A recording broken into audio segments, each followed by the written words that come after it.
j'espère que tu es en forme encore aujourd'hui. Et avant de te raconter mon histoire, j'ai quelque chose à dire de la part de toutes les éducatrices et du personnel du CPE. Depuis que la garderie est fermée à cause du gros virus, on a des amis qui ont fêté leur fête. Alors je voudrais dire à Liam qui a eu 4 ans, bonne fête Liam. Au beau Charles-Édouard qui a eu 3 ans, bonne fête mon grand. Gabriel, 2 ans, hey bonne fête mon grand. Jasmine, 4 ans, grande fille. Charlie, 5 ans, bonne fête, l'école bientôt. Alice, 1 an, bonne fête ma belle Alice. Puis finalement Anne-Samia, 4 ans, bonne fête ma grande Anne-Samia. Alors les copains, j'ai hâte de vous voir, puis peut-être manger du gâteau à la garderie quand vous allez revenir, hein? On va voir. Alors aujourd'hui, je te raconte l'histoire de Lou qui se cherchait une amoureuse. Il était une fois un gros loup noir, plutôt mignon, plutôt gentil, mais qui n'avait pas d'amoureuse. Il s'appelait Lou. Comme tous les ans au printemps, la forêt se remplissait d'amoureux. Et un bisou par-ci, et un câlin par-là, et des guilis tous les coins du bois. C'était très énervant, surtout pour un loup tout seul. Un matin, Lou se regarda dans son miroir et pensa « Aujourd'hui, je vais trouver la louve de ma vie. Mais comment faire? Il ne connaissait rien à l'affaire. » De bon matin, il alla voir Maître Hibou. « Il faut tomber amoureux, voilà tout! » dit celui-ci. Toute la matinée, Lou s'exerça à tomber. À la fin, il était tout cabossé, il avait mal partout, mais il n'avait pas trouvé d'amoureuse. « Il faut se faire élégant, séduisant, » suggéra son ami Alfred.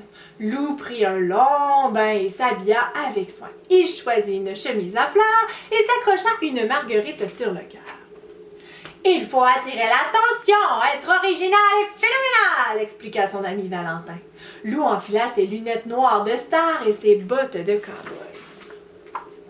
« Il faut parler joliment, choisir des mots doux, caressants » dit son ami Gros Louis. Lou courut acheter un livre de poésie. Il le lut en entier et apprit tous les poèmes où l'on disait « Je t'aime ». « Il faut un bouquet de fleurs pour l'élu de son cœur » conseilla son ami Joshua. Lou composa un joli bouquet avec les fleurs de la forêt.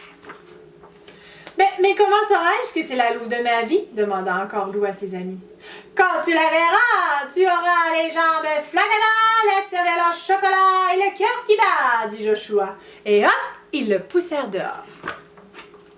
Ainsi équipé, Lou se promena dans la forêt. Il commença à désespérer quand une louve apparut sur le sentier.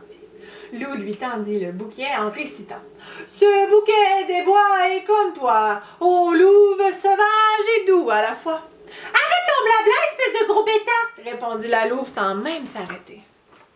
Lou resta planté au milieu du chemin. Il n'y comprenait plus rien. « Ah, c'est vraiment compliqué de trouver une amoureuse, soupira-t-il. » Il s'assit pour enlever ses bottes quand soudain... Vlan! Une louve très pressée lui rentra dedans. Il bascula sur le sentier. « Oh, je suis vraiment désolée, » dit la louve. « Mais quelle idée de tracer au milieu du chemin! »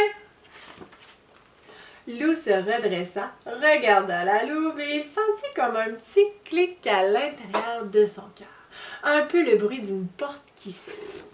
« Mais vous avez l'air secoué, » s'inquiéta la louve. « Voulez-vous venir prendre le thé chez moi? » Avec plaisir, bredouilla Lou.